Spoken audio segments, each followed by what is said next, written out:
Hi, I'm Rick Guasco, Editor-in-Chief of Positively Aware, and for World AIDS Day, I'm here talking with a couple of friends of mine.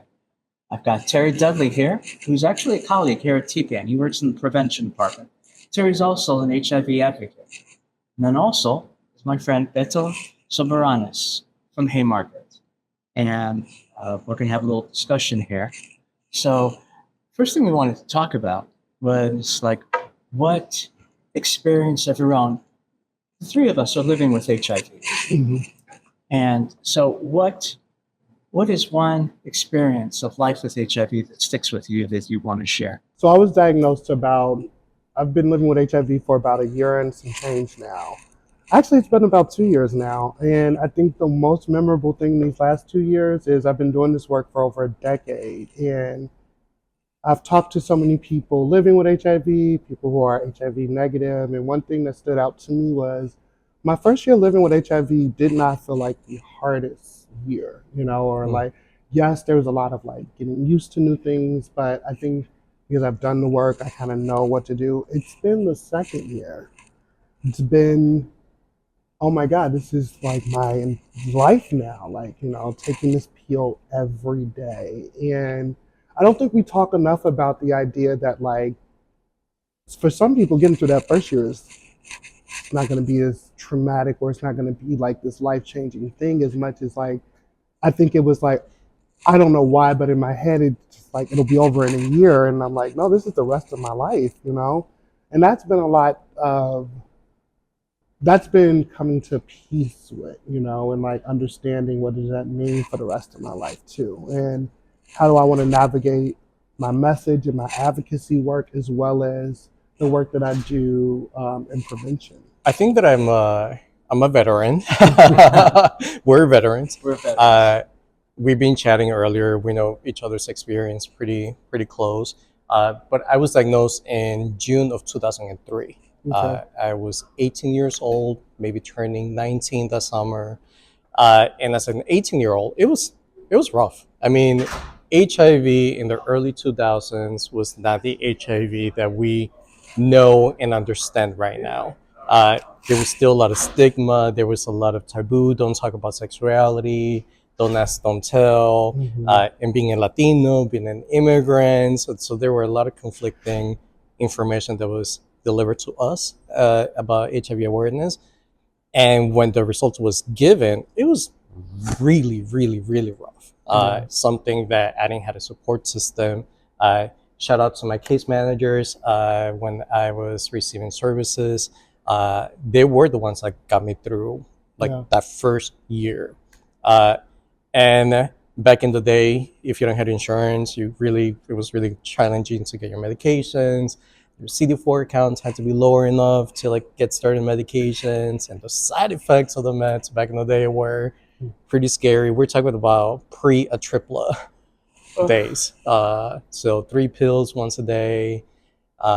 So all of that was scary for me. I had a very short, minimal support system, but the individuals that I had there walked me through getting on medications because I did not want to get started medications because the side effects were real and they were pretty scary. So eventually got started on them and life started on. But I do remember learning about my status and then reading an article that said that I will not live past 10 years.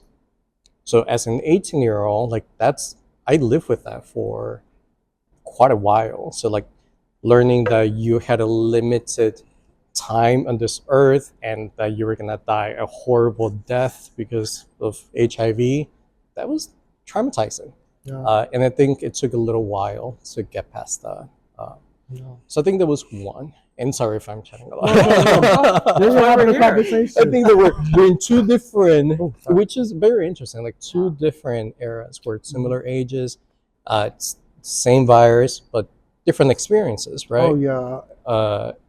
But then getting started on meds it took a while. It took my case manager a lot of convincing that it was okay to get started, and then no side effects, nothing That is happened. incredible. I started because I'm listening to you right now, and I'm like, everything was for me same day. We started Mhm. medication same day. So I'm thinking about where HIV looked like in 2003 versus what it looked like for me in 2023. Mhm.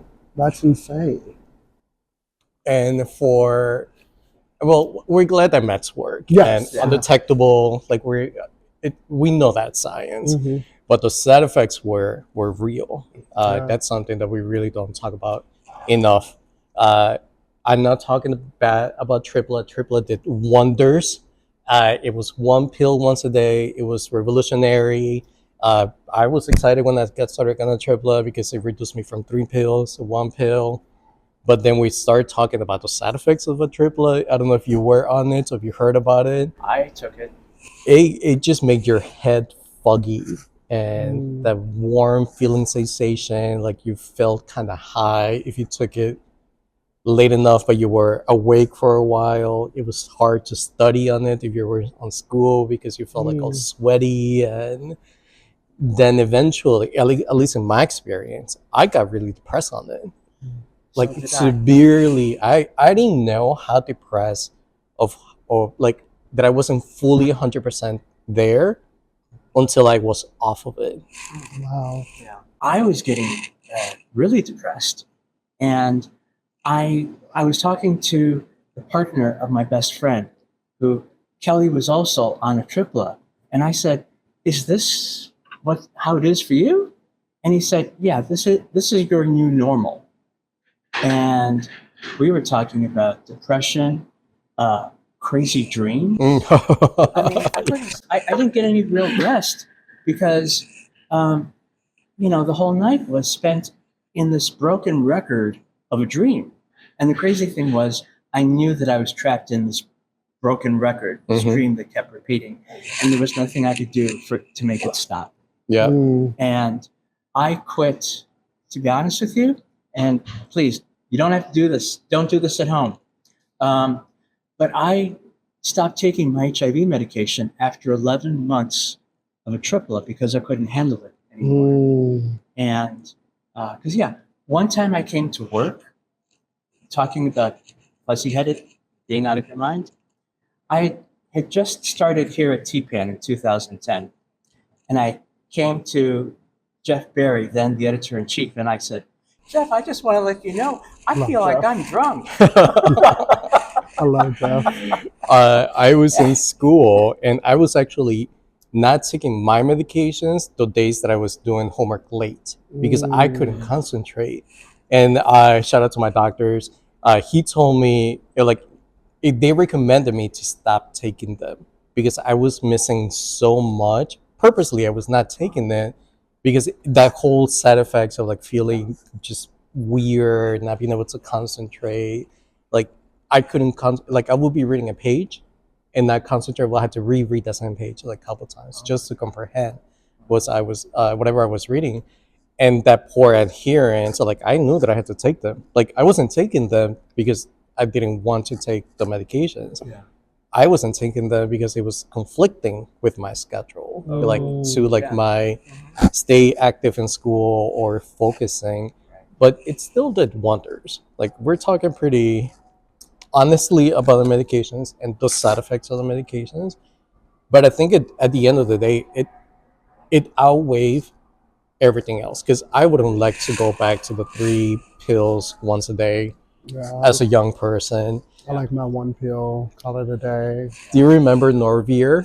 Yes. That medication that had to be refrigerated? Yeah, I didn't have to worry about it, but I heard from coworkers. I got started on it first, but it had to be refrigerated, and I was living with my parents. So like, that was my first regimen. I went from like hiding it in the back of the refrigerator, Wow. and then one time I forgot and left it next to the radiator, and it turned into like a massive pill, $1,000 pill. Oh, So that's when we no. switched me into the components of a triplet. I mean, that was HIV back in the day. Yeah. Yeah. This like I think the proace and the PIs Protease were inhibitors. just starting. The Persista, the Icentra's been around for a while. Like I knew a couple of people that were taking Kalitra and but yeah, it's funny how time has come. Now, I'll admit, the reason why I started on a triplet was because I had Kaposi sarcoma in 1992. That's how I found out that I had AIDS. I was doing okay, but then until I wasn't doing okay. And then the KS came back. And by this point, and this was again 2010, there was no treatment anymore for Kaposi sarcoma. The treatment was actually to get onto HIV treatment so that your immune system would be strong enough to take care of the KS. Yeah. So I really went on a triplet to take the KS, to treat the KS. And I went off treatment because by that time I had rebounded. And then it wasn't until the KS came back again that I went back on HIV treatment.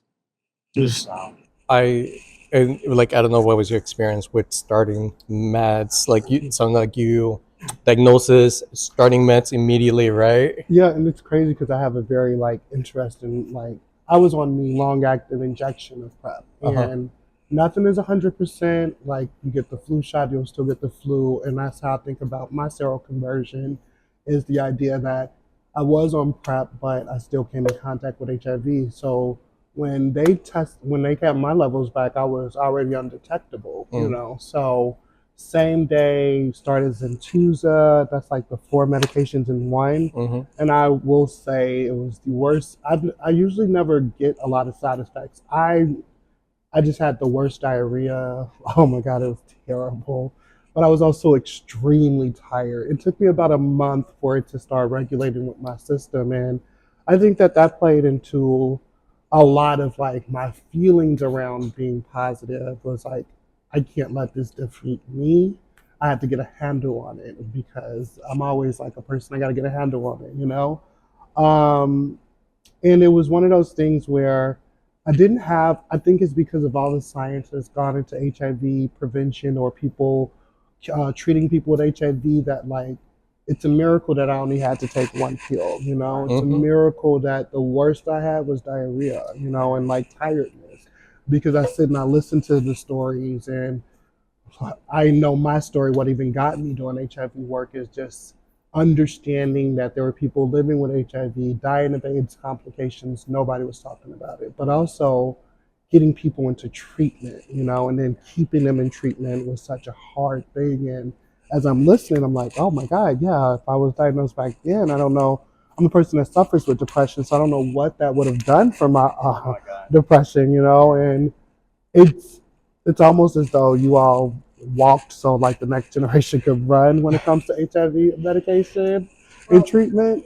it's an evolution. Yeah. And that's why I want to stress that the medications today are the best we've ever had, the most effective that we've had. And they're going to continue to get better. And that's why,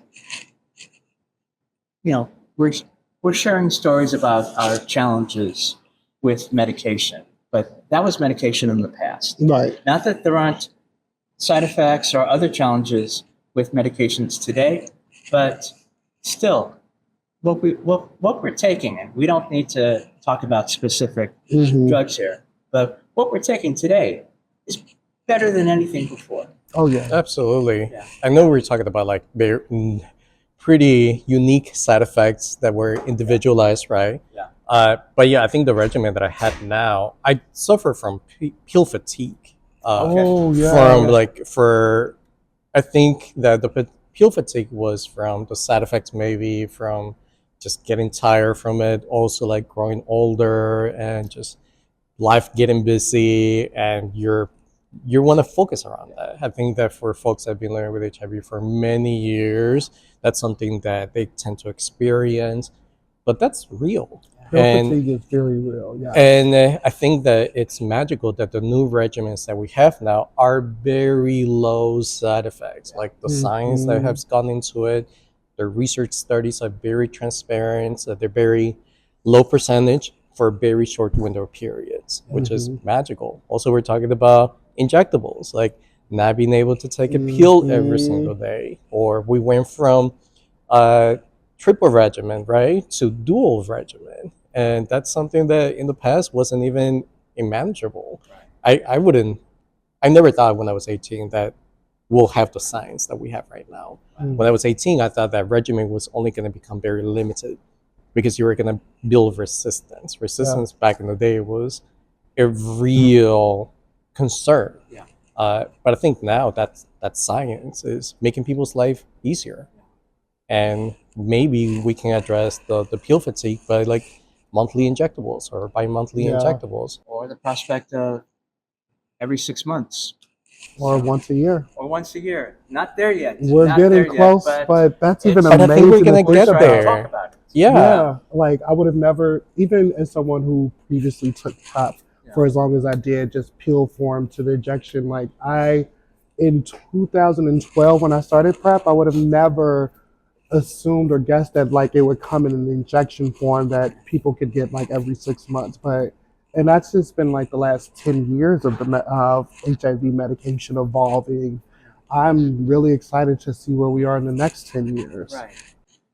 My concern, though, is I hear sometimes on occasion people who are like, oh, they're going to wait to go on HIV treatment until something better comes along. And the best time to start HIV treatment, I think, is as soon as you can commit to it.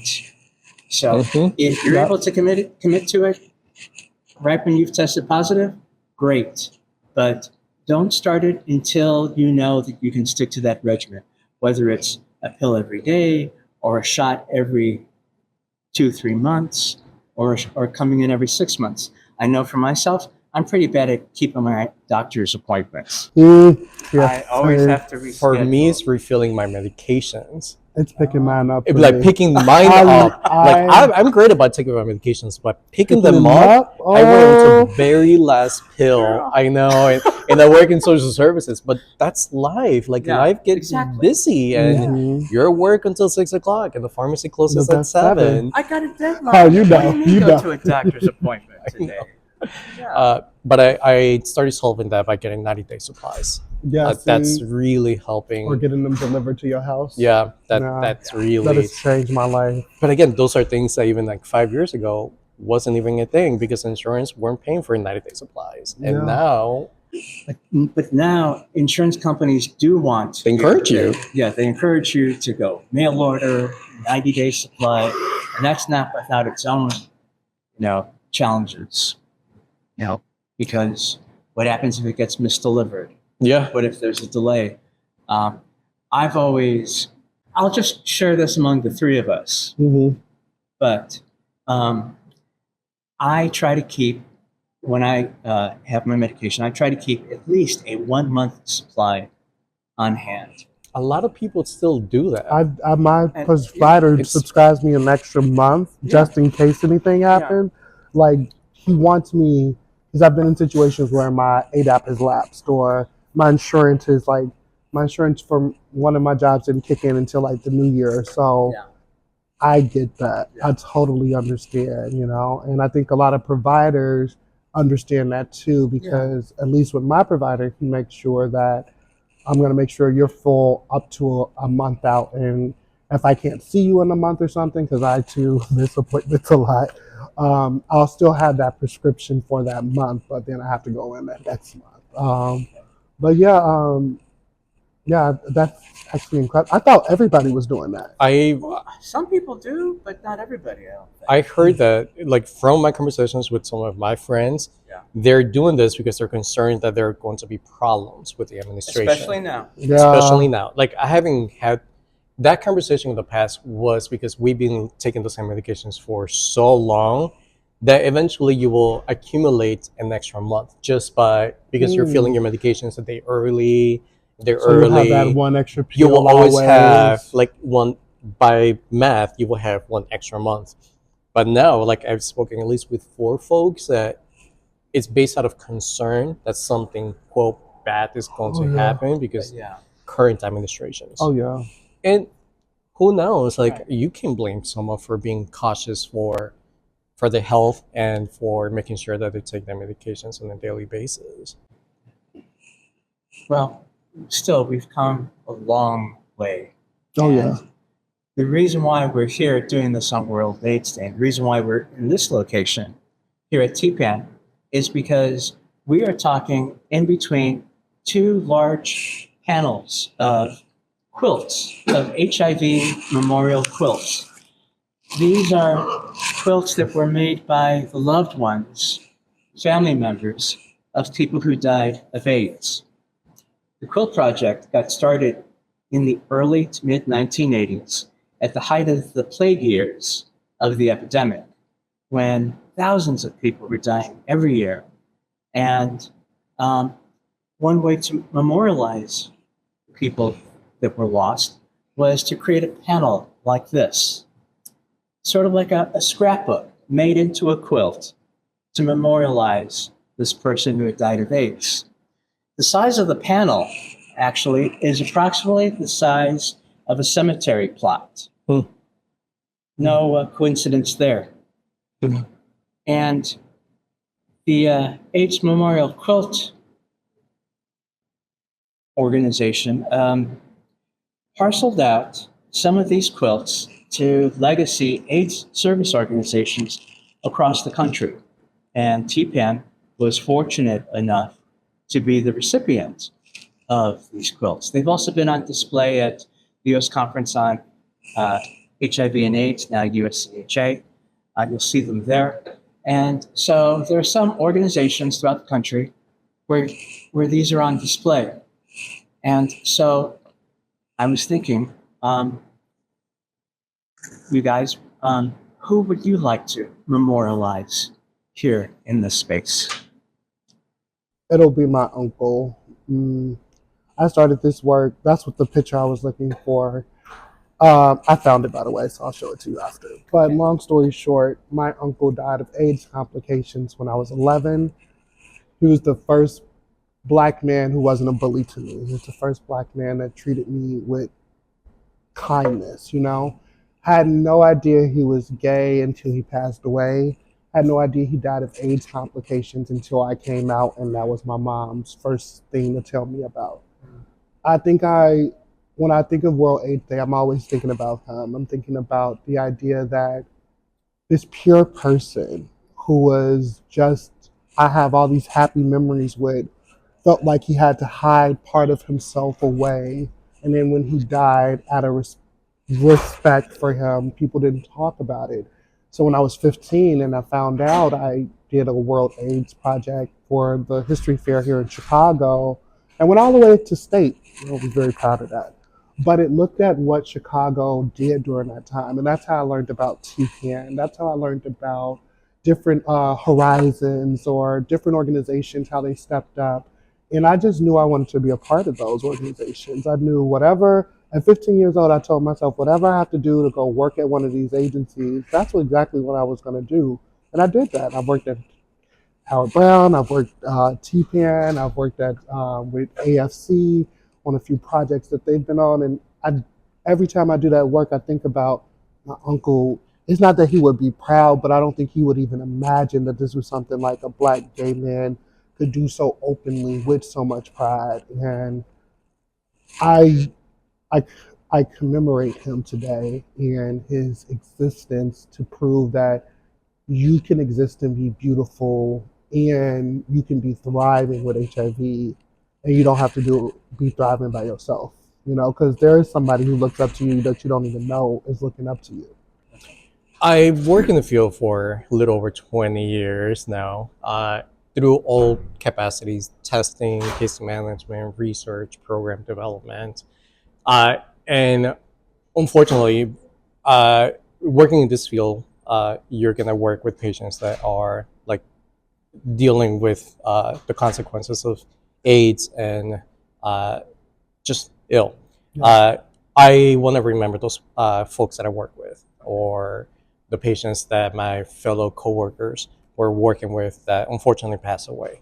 But I also think that World AIDS Day is thinking about those colleagues that make an impact into why we do this work, because they, not necessarily because they die of HIV or they just pass, but they contributed so much work into the field, into the HIV pandemic, and just raising awareness, and just their name carry legacy. Lois Bates from Howard Brown, Yeah. and Roman Buenrostro from AFC. There are two folks that I work next to each other that made a deep impact into how I do my work today. So I want to remember them. I think that Roman specifically, I work under him, and I just can sense his big smile personality. So it's him why I change how I approach this work. So I'm going to remember him. But also all the patients that have passed in the last couple of years, that they make a deep impact. It's beautiful, you know. Maybe that's a reminder too that people still are dying of HIV. Yes. People are still dying of AIDS. Yes. We just had a commentary piece posted on the magazine's website pointing out that more than 20% of HIV diagnoses in 2023, the most recent year the CDC has statistics, more than 1 out of 5 people diagnosed in 2023 had late stage HIV. What would have been called what would have been called AIDS. Yeah. So people are still dying. Yeah, and I think that maybe due to stigma that white folks don't want to get tested, or maybe not having access to preventative health care, or having a clinic that is accepting so they can go and do a regular checkup. We know insurance continues to be a problem, but stigma is still a heavy thing to get rid of. Yeah. And until we solve that as a community, as a society, we're going to continue to face this 20% of people dying of HIV complications because of late diagnosis. So I think as a society, we can change that, but just removing that stigma of living with HIV. That, and even education too. I wanted to say, growing up in 2008 to 2012 in high school, HIV wasn't something that was talked about in sex ed. And even now in 2025, it's still something that's rarely talked about. In my experience of testing on the south side of Chicago, you still have adults who call it an AIDS test, and we're in front of young people trying to get them tested. So I think that there needs to be an overhaul on the stigma that has led to so many deaths, but so much misinformation around who's more susceptible to HIV, who does HIV affect, and who can get HIV. There's so many. It's a lot of times when I'm in those communities or when I'm in those spaces, I am unpacking or I'm demything a lot of myths around HIV that just aren't true, but have been carried through culture, through stories, because people don't have the tools or the information to, one, know more about it, but also it's the stigma. It's that's their stuff. We don't talk about that, which when we look at HIV, it's the human immunodeficiency virus. So if you're human, you are susceptible to it. And I think that we're also, for World AIDS Day, we're living and we're thriving. Exactly. And I mean, medications are great and fantastic, but we also have folks are aging with HIV. I mean, I'm getting there. I'm glad we're getting there. Do we all want to share how old we are? I'm fine with that. I'm 41. I'm 32. And I'm 61. And So We're all close. we're pretty close enough. And we're thriving. I mean, we're healthy. We're dealing now with aging concerns, pre-diabetes or hypertension, Gout. or Yeah. it's something that things in the past we didn't have to worry about, but now we have to take care of our body and our mental health so we can continue to thrive. And that's something that maybe wasn't spoken as much as before, but I think that's something that we need to focus on now, because we're going to be here for a long time if we continue to do what we're supposed to do. What do we want to tell the person who is maybe struggling with stigma, maybe worried about what they might find out? What can we tell them? You most recently went through that. Yeah, I was thinking about it, and I think that it may sound cliche, but this is something I tell patients all the time. The only difference is now you have the knowledge.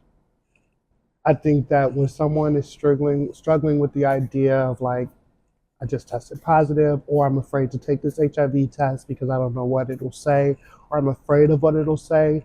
The only difference from when you walk into the room to when you walk out is you have the knowledge of what your HIV status is, and with knowledge comes power. You have the power to either do something for it, or you have the power to create a plan that works for you. The only difference is and like a lot of people don't know their HIV status. A lot of people don't want to know.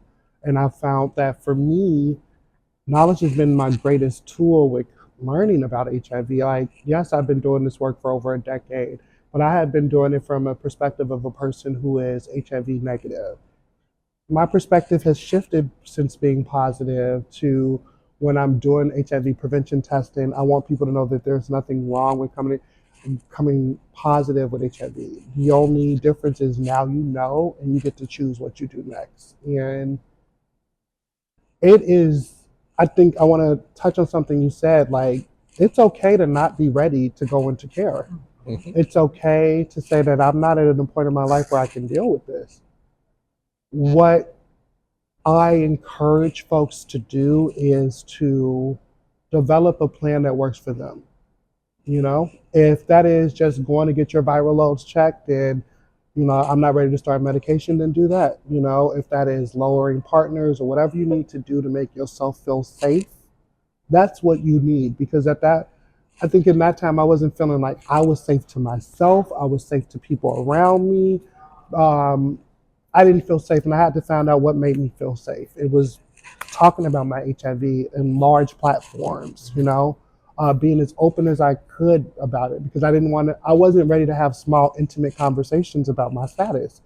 I'd rather talk to 500 people about my HIV status than one person, which it encouraged me to start having those smaller, intimate conversations, but it is a little work. It is hard, it's scary as hell, but choose what works for you. Choose who you want to work with or Ooh. confide with. And yes, you can start, stop, initiate, wait, but find someone that can be your cheerleader, like Yes. someone that you can go to so you can talk about your fears, your doubts, your whatever that concern is, or if you want to start treatment, that one person that you know is going to tell you the truth and not sugarcoat things for you. Because there is a lot of knowledge out there about HIV and HIV treatments, and there are a lot of opinions on which one is the best one, what works best for you, may work for someone else. Find that one person that you trust and that you know they have your best interest. And no one's going to force you to do something, but that person is going to tell you the truth of when you need to start treatments or how or which medications. But that person is really hard to find. And unfortunately, some people don't have that person. Yeah. So we need to become that person. And like, you can come to me. Like, Mhm. I will give you both the answer that is in the book, but also the answer that is through experience. Because the patient needs to know which one so they can make a wise decision, whatever that decision is for them. And I think that it's the reality. There's still a lot of stigma about HIV and how HIV is received. So if you tell your status to your partner or to your parents or your best friend, Oh yeah. we don't know how they're going to react to it. But we as professionals, it's our job and our duty so we can maintain neutral, but also to build that trust that patient can come back to you and they can speak with you about whatever concern they may have. Because if we don't become that, they're not going to have someone else. Yeah.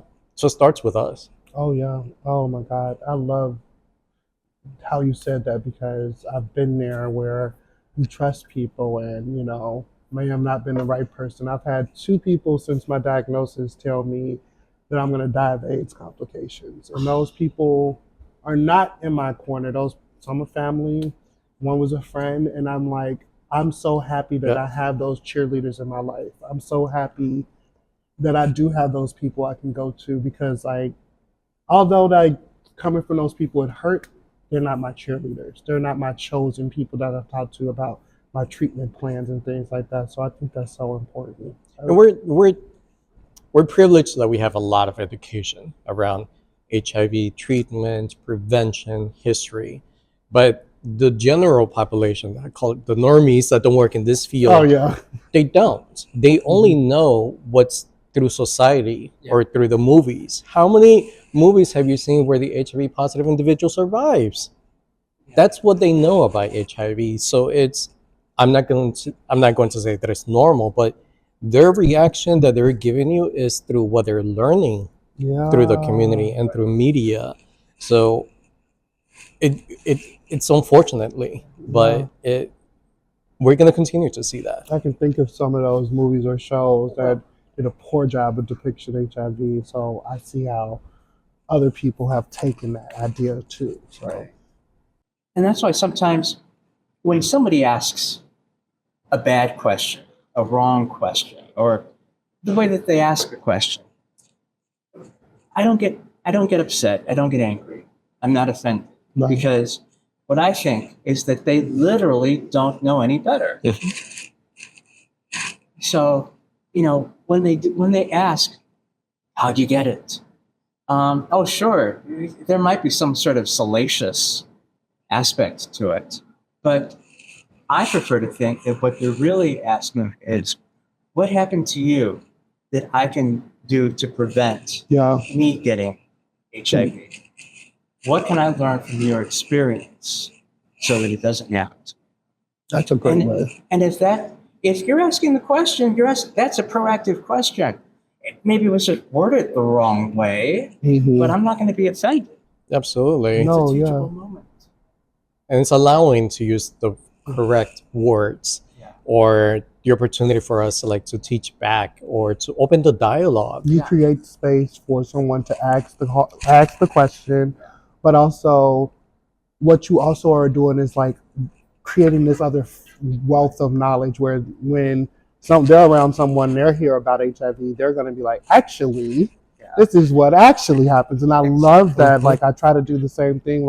I get sometimes I get uncomfortable sometimes when I hear those questions, but I always reset because I also understand someone probably has never sat down with you and talked about CD4 cells or talked to you about what an HIV test is and that AIDS tests don't exist. So when I hear that stuff, I make sure that I reset and I'm let me give you an opportunity to actually teach you something, because then you're going to take this to somebody else, and that's how it should be.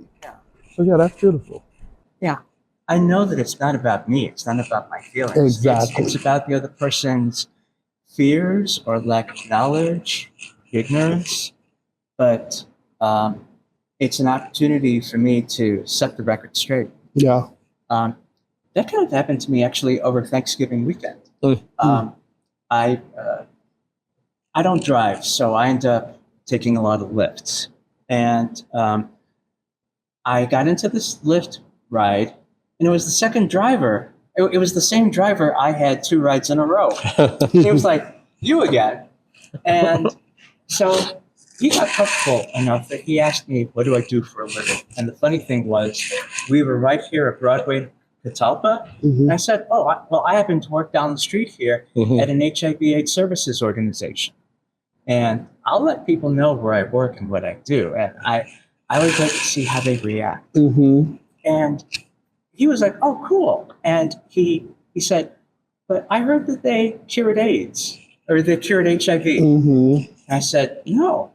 And I was like, where did you hear that from? But then I took a second. I said, no, this is not about me reacting to that bit of misinformation. It's about giving him information. And so we talked. He had some questions. And then at the end of the ride, I concluded by sharing with him the fact that I've been living with HIV since at least 1992. And I shared this in a social media post. He actually, his reaction wasn't like, oh, he was surprised. It sounded like he was happy. He was happy that clearly I was doing well, that I was healthy enough to be out and about. And that was really nice. It's always nice to hear that, people are open to learning, or just have that little glimpse of knowledge that we get to provide additional information. And he's not in our sphere. He's not living with HIV. He doesn't even think about that, I bet. Hmm. But when he heard this information and when he heard it from somebody who's living it, he was open to receiving the information. I often find too, and I don't know if either y'all feel this too, like when you are in situations like that and someone's like maybe asking questions or they might be, oh, I thought this, they are usually kind of like psyched about getting this new information. Yeah, I've noticed that. They like are usually like, I didn't know that, or like this is what I heard. And a lot of times I'm like, yeah, I've heard that too. But this is actually where that comes from. And like even just learning, like I hear it a lot in testing sessions, but even like relearning, like I always ask, where did you get that? Because I want to read it, because I probably have never heard of it or something. They'll show me, and then I'll like, well, this is like a medical journal that like actually has where they are in HIV, but it's like, if that's not your thing, that's not your thing. But thank you for, I always say, thank you for sharing something with me I didn't know. Because I'm like, and it's an exchange. I didn't know that like they were creating articles that said that they cured HIV. I'm here to let you know that they didn't, but like, thank you for the information. And if it's okay, let me give you some. And I always have had really positive interactions in situations like that, because I don't think anyone wants to be talked down to or like belittled. But when you offer like a fair exchange of information or knowledge, people want to be able to carry more knowledge to say that like, oh, I actually know something about something, you know? So yeah, I love hearing stuff like that. Okay. Well, I think that's a message of hope that we want to end on. Yeah. Unless there's anything else you guys want to add? I just want to add that I'm hopeful sitting here with you all. I think that the more and more I interact with people who have been doing the work, people who have been living with HIV, it makes it more real that there's a future in this work for me. Like I know that I have a longevity. I'm more so worried about the gout than the HIV, but it is. I think sometimes there is a level of burnout in this work, and what gives me hope is having these conversations in these spaces, knowing that like this is just a part of the work. You know, sometimes we reshape how the work is done. Sometimes we do things like this and we put messages out for our community. So what makes me hopeful is being able to continue these conversations while also continuing to look upon you all and like, oh, you all are like the pillars of this work. You know, like I'm trying to get to a level where you all not success, but also like impact. You know, I want to have an impact on my community as well as like the work that I'm doing. Well, I really do believe that you live by example, and that for us people who are living with HIV, it's kind of incumbent that for those of us who can be open in public to live by example, that this is what it can be like with HIV. And I think it's normalizing the conversation. Exactly. Like this is a coffee table Yeah. subject conversation. Can you imagine this conversation 20 years Oh ago? my God. It would have never been like 30 years this. ago? Probably a Or confidential that. room, Or- nobody's talking. Or even think about it like HIV conversation during Thanksgiving. It wouldn't be laughing, joking about like it's medication side effects Yeah. and like injectables, but like also we're normalizing it. Yeah. So like yes, there's still a big problem out there. People don't have access to treatment. Stigma's still a big issue, but we are the ones normalizing these conversations, because if we don't normalize it or open the dialogue over a coffee table, no one is going to. So yes, it can start with people then being in the field for a while, folks that are open about their status. So those individuals that may be newly diagnosed, or those individuals that are struggling to with their adherence because they've been living with HIV for many years, it's normal. It's perfectly okay, and just one day at a time, really. And on that note, I guess we'll conclude. So, Beto, thank you. Terry, thank you. Thank you for Thank having you. me. And thank you for your time watching this video. I'm Thank Rick you. Guasco from Positively Aware. Happy World AIDS Day. Bye, Bye. everybody.